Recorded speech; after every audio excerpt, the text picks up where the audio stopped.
Hello বন্ধুরা, আর কি কিচেনে সবাইকে স্বাগত। আজকের আমার রেসিপি সুজির রসমালাই। চলুন দেখাই কিরম করে বানাচ্ছি।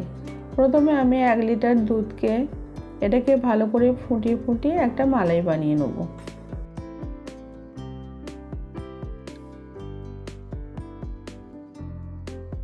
তারপরে আমি 1 বাটি চালের গুঁড়ো নিয়েছি, আধা বাটির একটু কম ময়দা নিয়েছি, আধা বাটি সুজি নিয়েছি,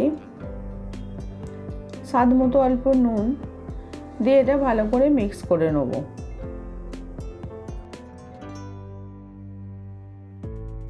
এবার আমি আখের গুড়টাকে একটু গরম করে নিয়ে ওইটাকে দিয়ে ভালো করে এর সঙ্গে মেখে নেব।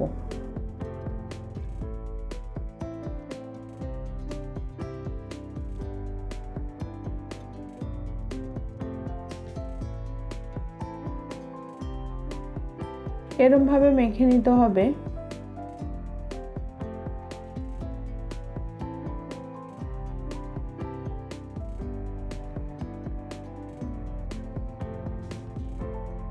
তারপর তেলটা আমি আগে থেকে গরম করে রেখেছি, এটা সাদা তেল। এবারে একটা একটা করে আমি ভেজে নেব।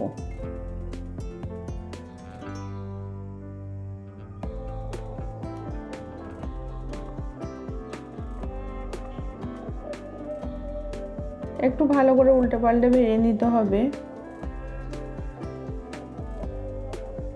এবার আমি একটা করে তুলে নেব।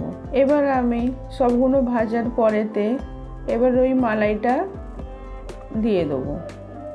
এইভাবে বানিয়ে দেখবেন, ভালো লাগলে লাইক কমেন্ট শেয়ার করবেন।